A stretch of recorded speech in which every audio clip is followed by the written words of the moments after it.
Hi friends, అందరికీ నమస్కారం. రోజు స్పెషల్ వచ్చేసి ఉసిరికాయ పచ్చడి. ఉసిరికాయలు అనేది ఈ సీజన్లో బాగా దొరుకుతాయండి. ఉసిరికాయలు కారంలోనే సాల్ట్, జీలకర్ర పొడి, మెంతి పొడి, ఆవు పొడి అన్నీ కలిపేసి మాకు ఇక్కడ దొరుకుతుందండి. వెల్లుల్లి,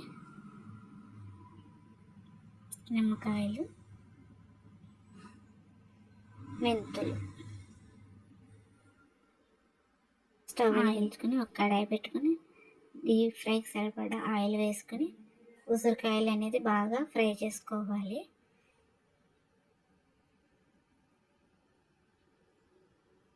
కాయ అనేది మెత్తపడేదాకా ఫ్రై చేసుకోవాలి. ఇలా వేగిన కాయల్ని ఒక గిన్నెలోకి తీసుకోవాలి. ఈ పచ్చడికి తడి అనేది తగలకూడదండి. తడి తగిలితే ఏమవుతుందంటే పచ్చడి అనేది పాడైపోతుంది, ఎక్కువ రోజులు నిల్వ ఉండదు.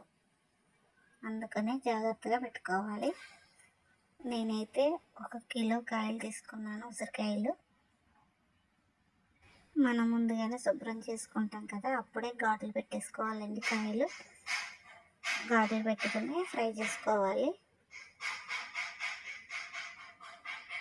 మేము వాడేది పప్పు నూనె, అందుకోసమనే నూనె అనేది పొంగుతుంది.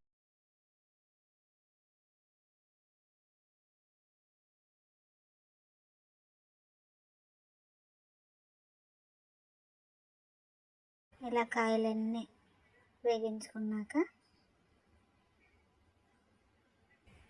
ఒక గిన్నెలో వేసేసుకున్నాం కదండి.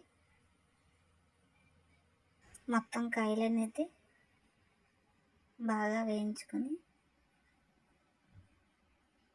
పక్కన పెట్టేసుకోవాలి. ఇలా చెప్పాను కదండి, మా కారంలో అన్నీ కలిపేసి వస్తాయని. అన్నీ కలిపిన కారం, కొద్దిగా మెంతులు, వెల్లుల్లి వేసుకుని బాగా కలుపుకోవాలి. బాగా కలిపేసుకున్న తర్వాత మనం కాయలు ఫ్రై చేసుకున్న ఆయిల్ ఉంది కదండి, ఆయిల్ కూడా వేసేసుకోవాలి. ఆయిల్ వేసేసుకుని బాగా కలిపేసుకోవాలి. కాయలన్నిటికీ ఆయిల్ పట్టేదాకా కలుపుకోవాలి. మొత్తం కలిపేసుకున్న తర్వాత మనం ముందుగా తీసుకున్న నిమ్మరసం ఉంటుంది కదా, ఆ నిమ్మరసం అనేది ఈ పచ్చడిలో వేసుకోవాలి. నిమ్మరసం అనేది పచ్చడి కొంచెం పుల్లదనం కోసం అండి.